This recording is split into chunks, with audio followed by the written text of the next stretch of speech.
Let me start by asking you guys, how many of you have decided that this year is going to be your best year ever? What I'd love for you to do is let me know in the chat if that's you by literally saying, I have.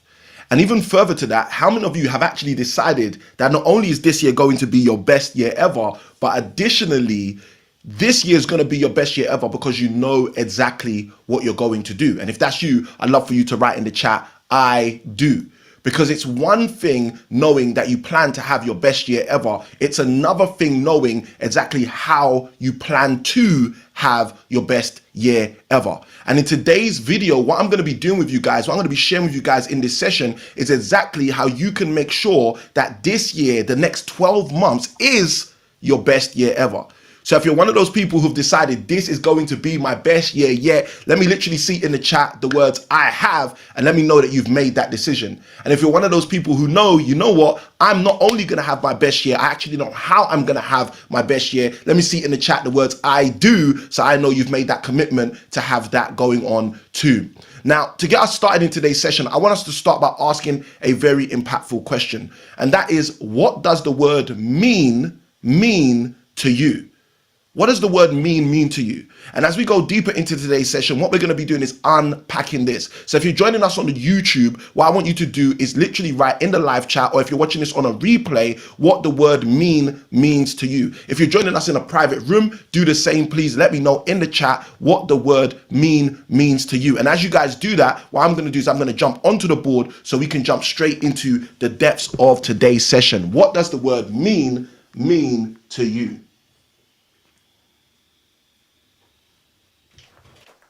Okay, so you guys should be able to hear me now on the separate mic so we can go straight into today's session. And I asked the question, how many of you guys have decided that this year is going to be your best year ever? And I know that this is something that many of you guys are going to be saying, yes, Samuel, this is going to be my best year ever. And the interesting thing is when people make that commitment and people say, yes, this is going to be my best year ever, sometimes people know exactly how to do that. But unfortunately, many times people don't. Let me even go further and ask a third question, which may be of assistance to you. And that third question is, how many of you guys understand that money is going to play a vital role in this year, potentially being your best year ever? If you understand that, let me just see in the chat, I do. If you understand that money is going to have some part to play in this year being your best year ever. I see I do in the private room. And those of you who are joining us inside of the YouTube, feel free, as I've mentioned previously, to let us know in the live chat. And then side by side with that, equally let us know if you're watching this on a replay in the replay on the YouTube video. Now, the reason I ask this question is because many people believe that they want to have the best 12 months ever. And many people believe and understand that money is going to have a part to play in that endeavor. But what many people do not do is actually just talk about the money. So in this session, what we're going to be doing is we're literally going to be talking about the money. If that's okay with you, just put in the chat the word "that's okay." Now, if we're going to talk about money real quickly, the first thing I would share with you is that the Bible says that money answereth all things, okay? And some people are uncomfortable with that, but that's okay, right? I'm going to give you the scriptural reference so you don't blame me and you don't say, oh, Samuel, I never knew that. Oh, Samuel, you didn't teach me that. I want you guys to be very clear on how this works, okay? So I'm going to start, let me jump into this. I'm going to start by literally giving you guys, first and foremost, exactly what the Bible actually says about money, right? So we're going to start in one verse, which is Ecclesiastes. Okay, we're going to have two verses from Ecclesiastes, but we're going to start in Ecclesiastes chapter 10, and I'm going to read verse 19, okay? Now, one of the reasons why I always cast my eyes on the verse myself is so I know that it says what it says, right? And I don't want someone else to tell me it says something and then I find out later it doesn't say that thing. So I want to encourage you throughout this session to make sure that as you hear what I'm talking about, you cast your eyes on your scriptures as well. Now look, if you're doing something like driving, I know some people are watching YouTube whilst they're driving. If you're driving or doing something that you can't actually cast your eyes on the scripture, I get it. It's okay. Stay safe, right? But when you watch this on a replay, that's what I want you to do. Ecclesiastes chapter 10 verse 19, I'll read it to you. It says, a feast is made for laughter, and wine maketh merry.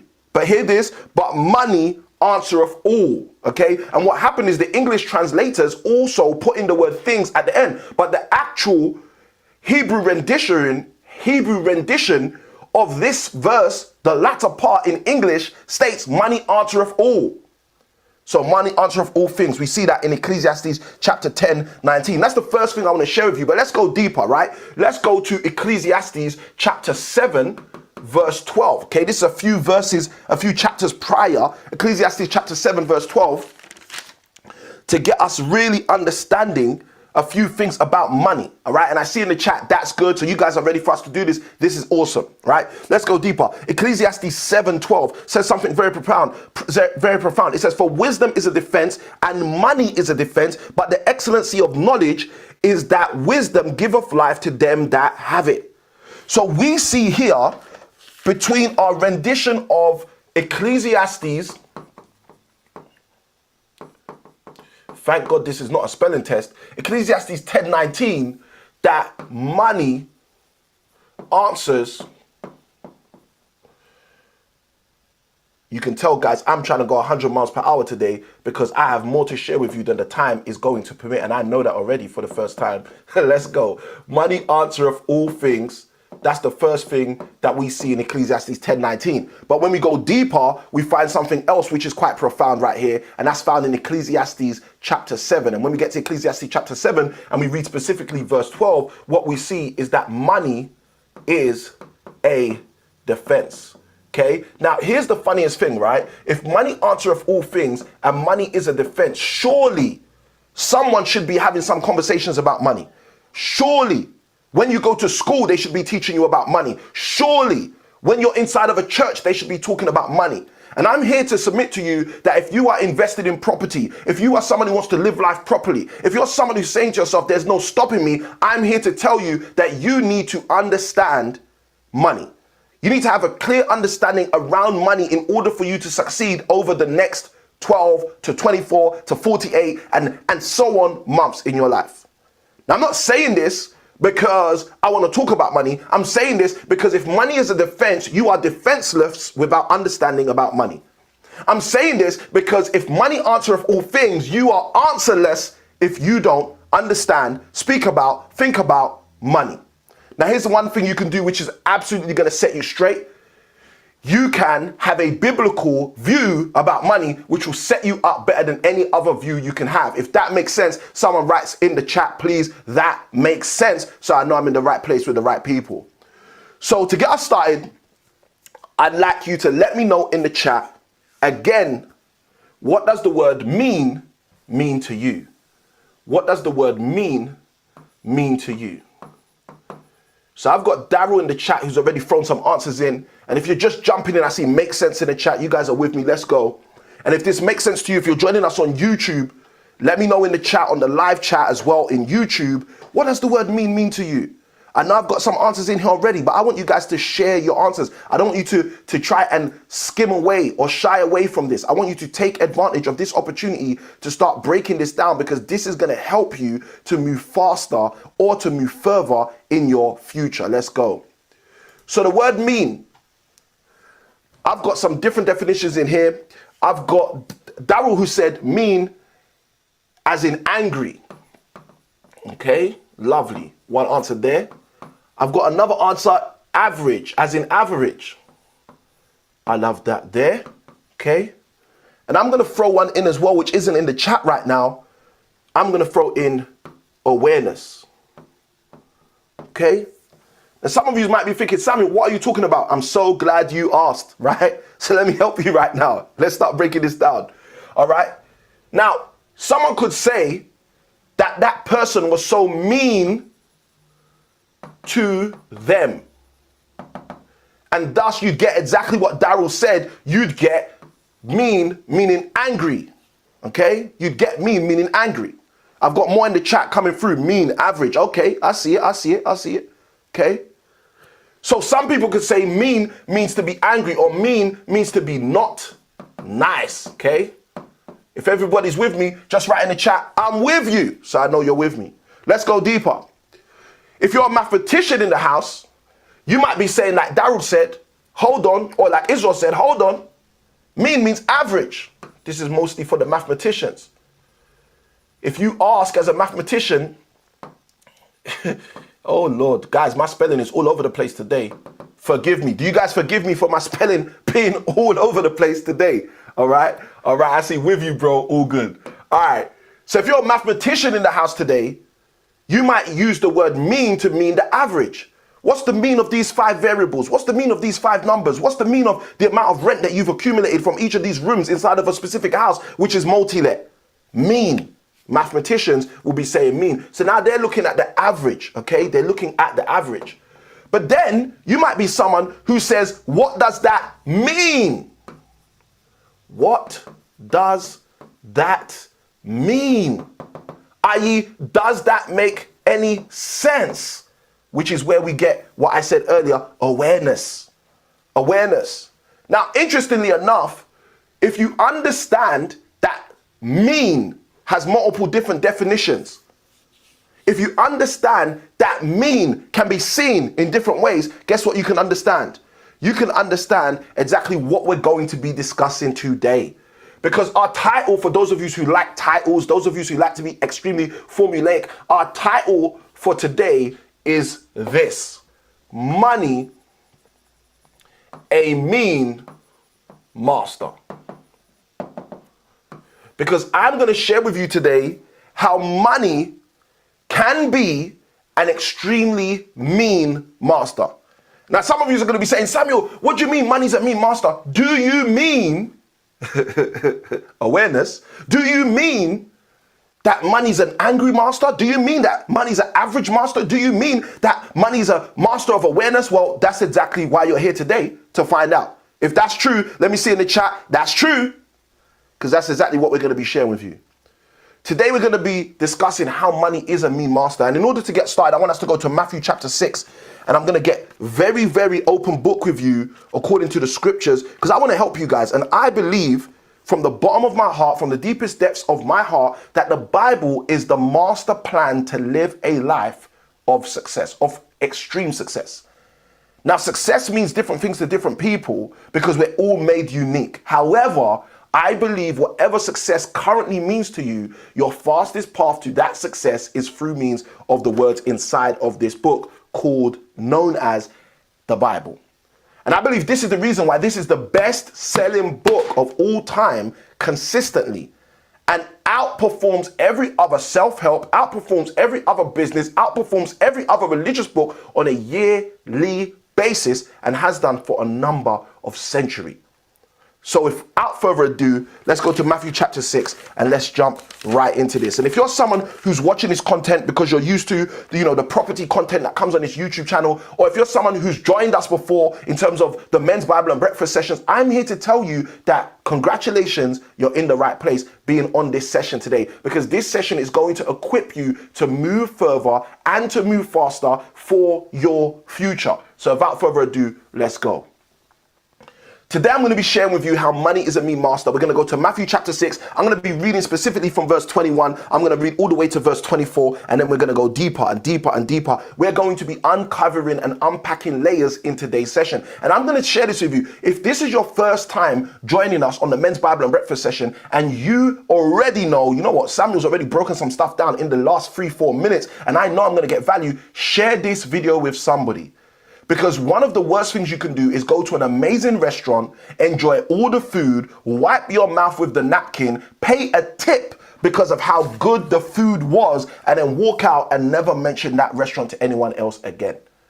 And one of the most simple things you can do is literally make a recommendation to someone else and say, listen, I ate at this restaurant and I can guarantee you that I've never had food like I've had in this restaurant before. And once you share that, guess what? It's up to them whether they want to be your friend and take advantage of what you recommend. Let's go. Matthew chapter 6 verse 21, I'm jumping right in. It says, for where your treasure is, there will your heart be also. Now we've already dropped a truth bomb right there, but what this is saying, Jesus is telling us something very interesting. He is telling us that the treasure chest that every single one of us have, let's put some treasure in there. The treasure chest that every single one of us has is directly correlated, excuse me, I was moving way too fast there. It's directly correlated. Wow, fingers are picking pens now. All right, is directly correlated to something supremely interesting, which is our heart. Boom, boom, boom, boom, boom, boom, boom, boom.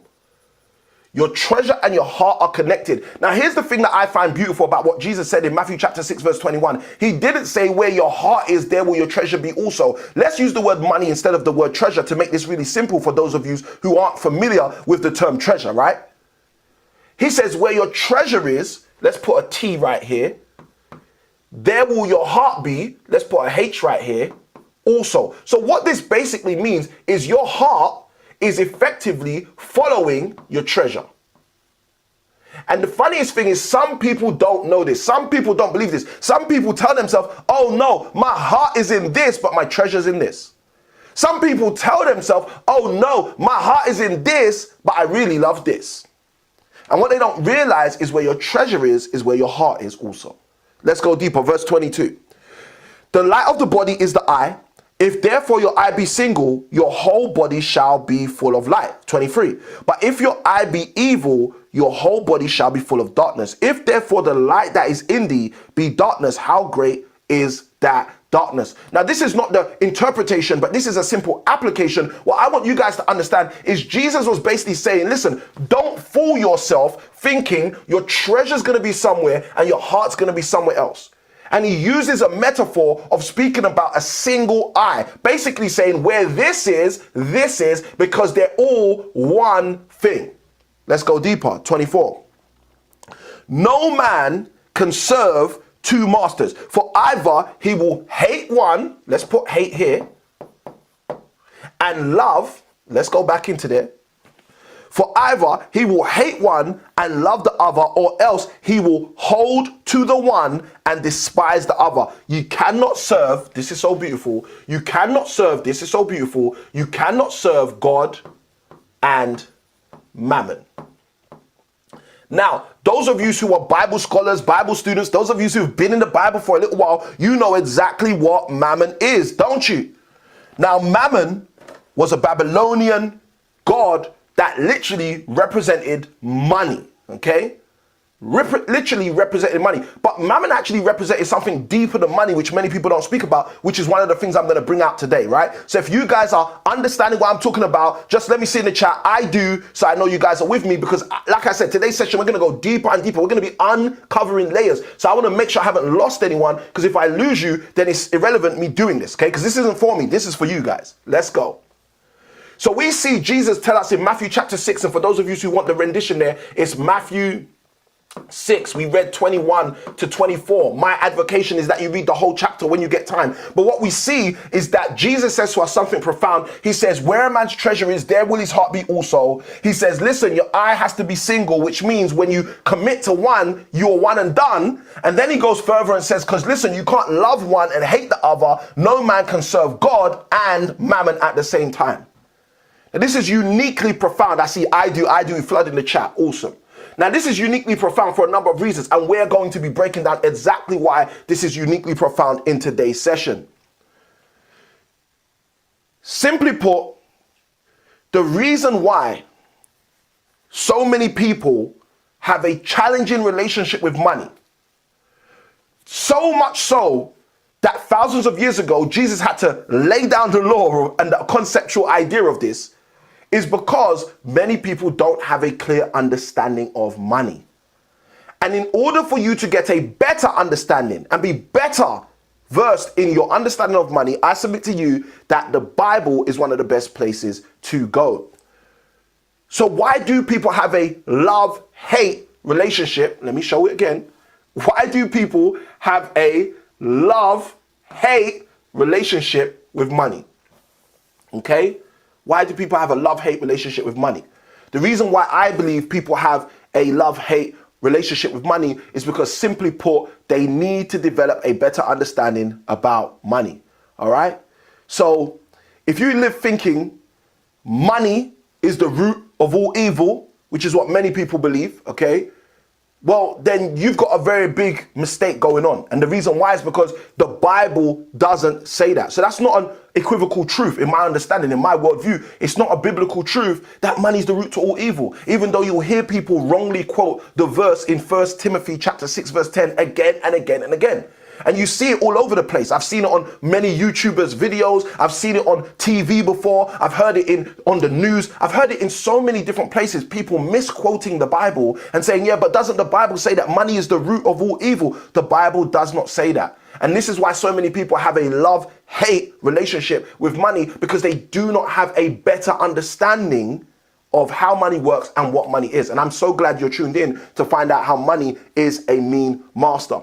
So in 1 Timothy chapter 6, verse 10, for those of you who want that rendition, it does not say money is the root to all evil. It says money, when loved, is the root to all evil.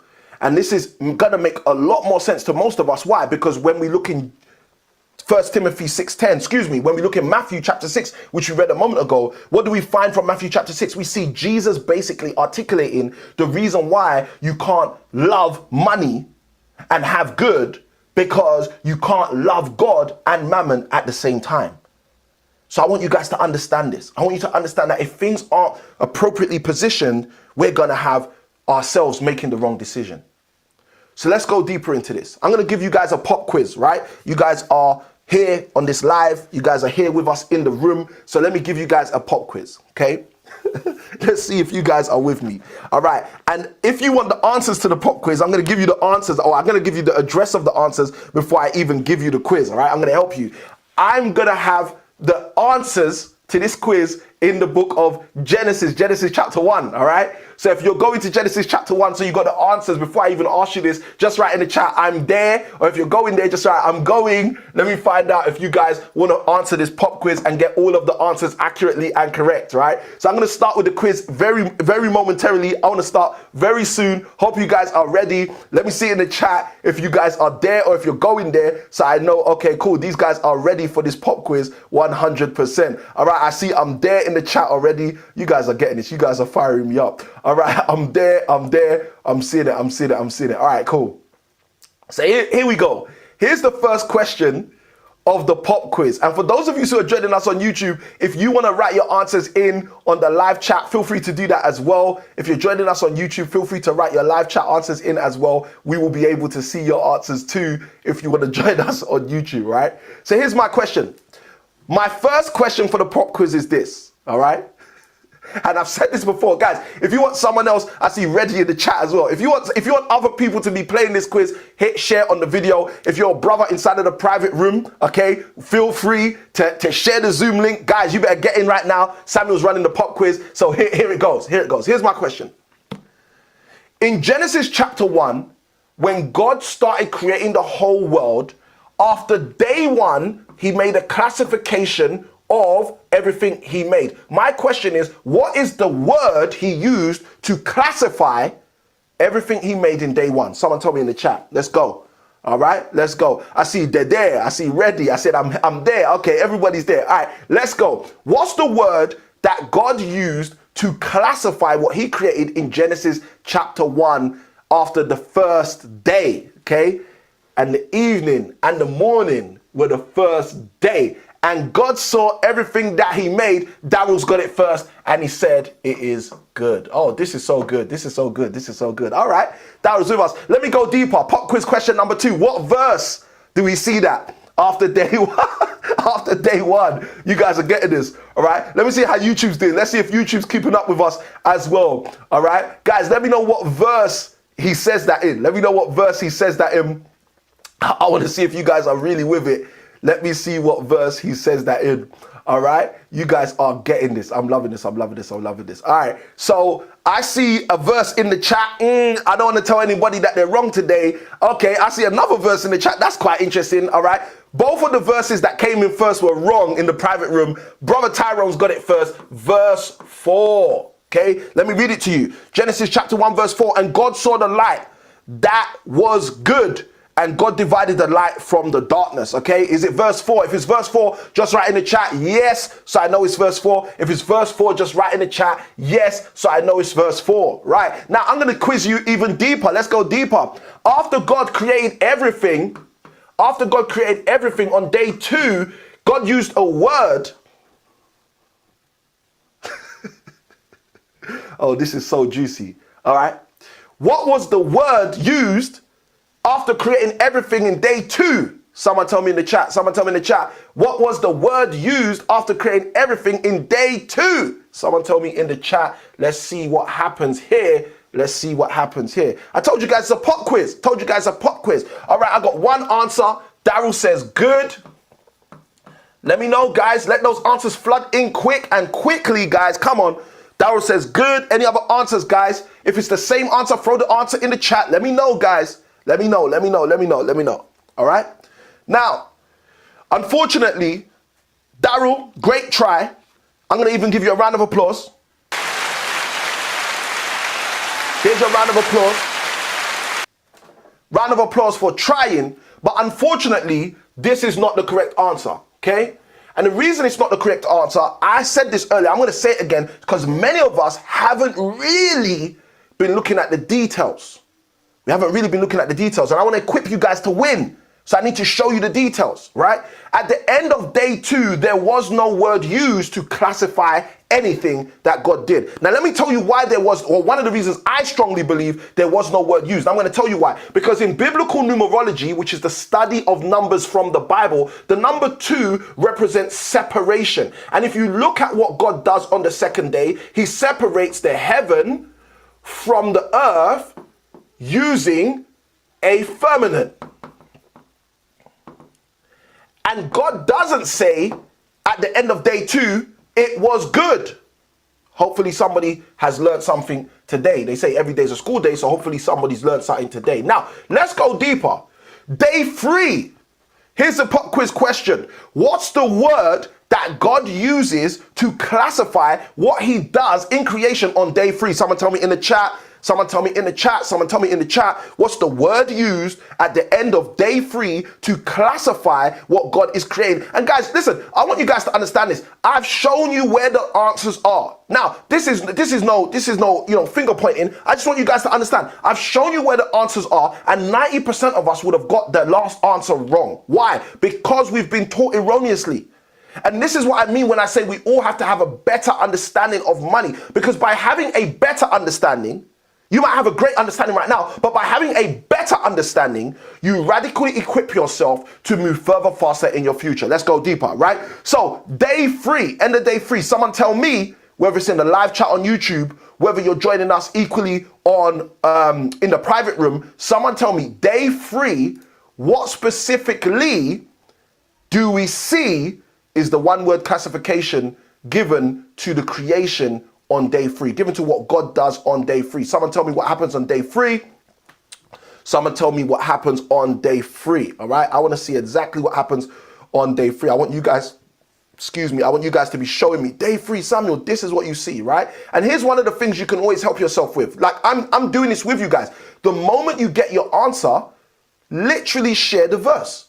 Because when you share the verse, guess what? You got the evidence. So you know you haven't made a mistake, okay? So hopefully that helps you guys as well. This is how I operate when I'm doing things, okay? This is how I operate when I'm doing things, just to make sure that I'm doing the right thing. All right, I see Mrs. I Can Win in the chat. She's always here to support. I love that. You know, good wives, guys. Good wives, good lives. Let's go. All right, so I see she says good. All right, awesome. And anyone else, give me your answer, guys. If you're in the private room, let me get your answer as well. I think the private room's already given some answers. Let's go. Okay, good. I love that. Daryl's come. Good. I see. Oh, the juice is in the chat. Let's go. Daryl says good. He says good times 2. Israel says similar to day 2. No, it's not similar to day 2. Israel says Genesis chapter 1 verse 13, King James Version, and the evening and the morning were the 3rd day. Yes, that's correct. But there's a classification, and Daryl's got it. Daryl's got both of them. On day 3, God says good, and later on again, God says good. So good shows up actually twice on day 3. And this is where so many people have an erroneous understanding that every single day God said good, which isn't what happened, right? So it's verse 10 and verse 12. You see good showing up 2 times on day 3. This is why some people, right? I've got a Bible teacher who used to say this all the time. This is why some people love Tuesdays, because they say Tuesdays is the doubly blessed day, all right? And that's assuming that day 1 was Sunday, day 2 was Monday, day 3 is a Tuesday. That makes Tuesday a doubly blessed day. Let's go deeper, right?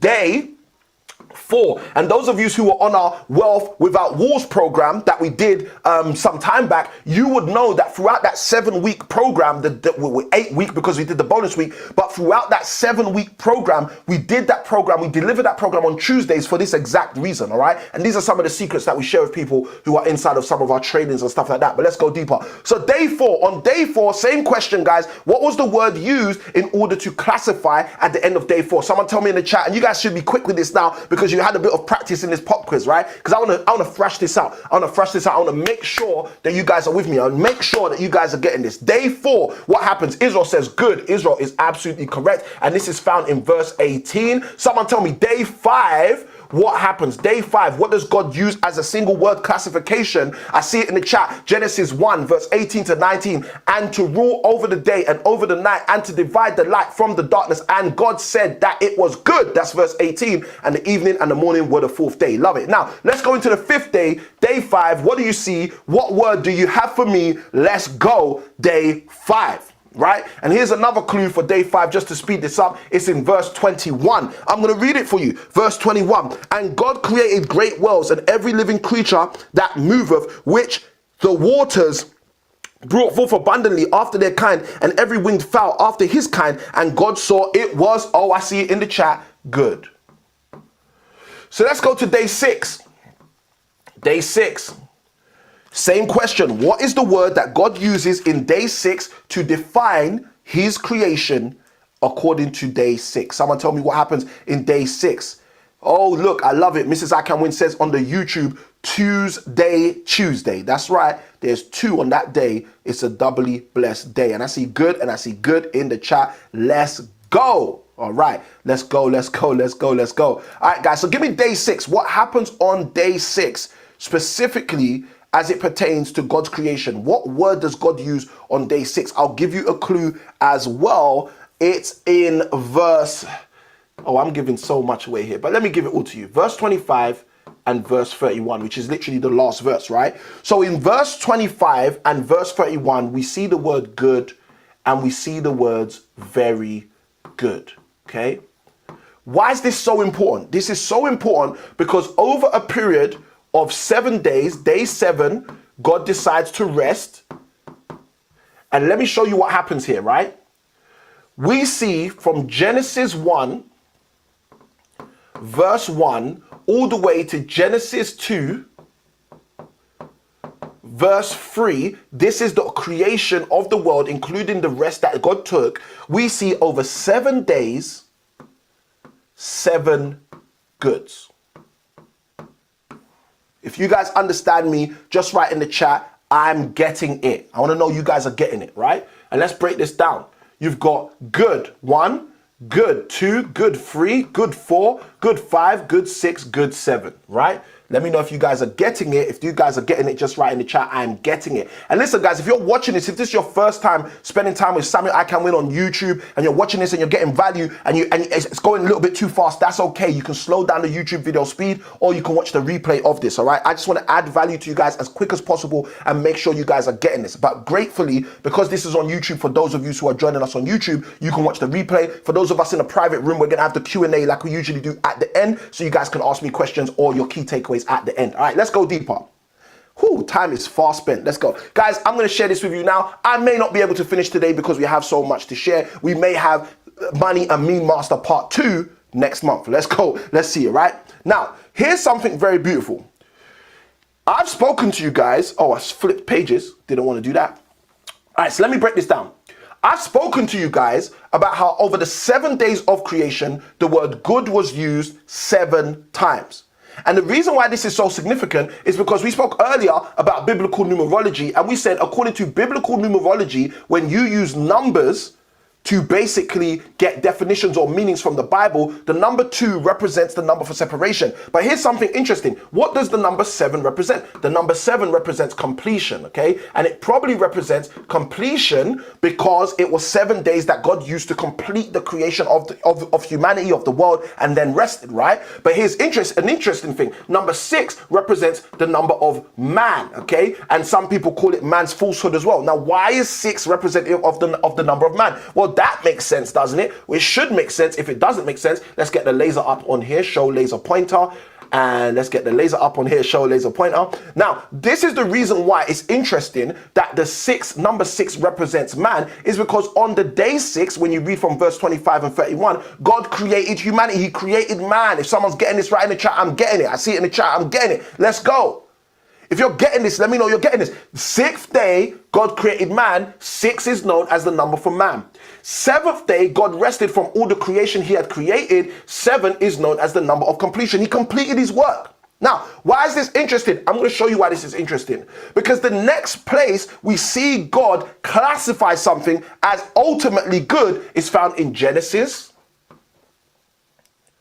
2 verse 12. Let's go there. Let's see exactly what it says. Genesis chapter 2 verse 12, it reads, and the gold of that land good, and there is bdellium and the onyx stone. Genesis chapter 2 verse 12 is the 8th time we see God classify something as holistically good, and the thing he classifies as holistically good this 8th time is gold. Now, those of you who don't know, gold is known as the universal currency for wealth. Now, you may be sitting there, you may be tuned in, you may be looking at this screen saying to yourself, Samuel, this is so profound. But if you're telling me money is a mean master, are you telling me that money is an angry master? Are you telling me that money is an average master? Are you telling me that money is a master of awareness? I'm here to tell you that first and foremost, before I even break down how money is a mean master, which is why I'm saying we might even have to have a part 2, I first need you to understand something extremely simple, which is I believe God ordained and God sees wealth ultimately as good. Now let's go deeper so you can get an understanding. 8 in biblical numerology is known as the number that represents abundance. So it is no surprise to me that it's the 8th time that God outrightly classifies something as good that it's gold. That's not a surprise to me, right? Because 8 represents abundance. Now, 8 also represents wealth. And the interesting thing about the symbol 8 for my mathematicians is if you turn it sideways, it also represents infinity.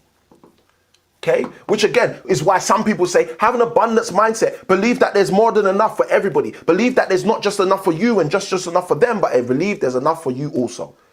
So that's about having an abundance mindset. So in biblical numerology, we see the number 8, which is synonymous with infinity, which is synonymous with wealth, which is synonymous with abundance. Now, I believe gold, wealth, and money are infinitely available and are intrinsically good in the sight of God. Now, with that context, let me share with you how money is a mean master, all right? Now, one of the fastest ways for you to get more money is to do so with other people. Let's go to another page. We're going to need this, right? So I'm going to talk about some of the fastest ways, because here's the funniest thing. Those of you who have been following me for a while, you would have heard me say this. If something is good, I assume, I believe, I would encourage you to get it as fast as possible. If you've heard me say that before, just write in the chat, I have. I'm going to say it again. If something is good, I assume, I believe, I will encourage you to go get it as fast as possible. If somebody's hearing that, someone write in the chat, I have. If you've heard me say that before. If you haven't heard me say that before, just write in the chat what you think about that, right? And I'm going to help you with what you think about that as we go forward in today's session, right? Now, why is this so important? Let me tell you why this is so important. The reason this is so important is because if wealth is ultimately good, and I'm going to advocate that you should get it as fast as possible. I see Israel in the chat, he says, makes sense. Yeah, it does make sense. If something's good, why should I not want it as fast as possible? So if you want it as fast as possible, here's the interesting thing. One of the fastest ways that you could make money as fast as possible is with other people. Okay? Now, if there was an economy of one, guess what? That economy is done, right? I'm going to say that again. If there's an economy of one, guess what? That economy is done. There is no economy of one that is a successful, affluent, infinite economy. It doesn't work like that. If an economy is an economy of one, that economy is ultimately done. Hashtag Samuel, I can win, let's go, right? So one of the fastest ways to make money very quickly is with other people. So why is this so important? The reason it's so important is because in Genesis chapter 11, we see what happens when lots of people come together and have an endeavor. Let's go to Genesis chapter 11. I'm going to be reading verse 1 to 4. Now, those of you who like studying Hebrew or some of the deep biblical numerology, I don't have time to go into some of the real intrinsic secrets that are actually in here, but I'm going to share on a very high level right now. For those of you who like to know some of these real intrinsic secrets, here's what I'm going to encourage you to do. I'm going to encourage you to go to the website wealthinwords.co.uk. okay, wealth in words. I'm going to write it on the board so you guys can take full advantage of that. This is the platform where I share with people on a regular basis the secrets that I'm sharing with you guys on a monthly basis through means of our men's Bible and breakfast. Okay, so if you're someone who's been following me in terms of a property perspective, you'll be saying, you know what, Samuel, I want to follow you, I want to find out more about your property secrets. Well, all of those secrets from the biblical perspective, not from the property perspective. On my YouTube channel, we share from the property perspective, but over in wealthinwords.co.uk, we literally share from a biblical perspective. You can go to wealthinwords.co.uk, go check that out for yourself. Okay, in your own time, go check that out. Now, one of the fastest ways to develop wealth, to build wealth, to create money is with other people. An economy of one is ultimately always done. Now, in Genesis 11, I'm going to read verse 1 to 4. I'm going to share with you a quick story so you guys understand how many people can come together and produce success, but also how that can also potentially at times create stress. Watch this. And verse 1. And the whole earth was of one language and of one speech. Okay, now, again, like I said, I don't have the time to go into it, but if you study the Hebrew, you will see that the word language is speaking about the tongue, and the word speech, is talking about the mouth, okay? And there's deep connotations around what this actually means, okay?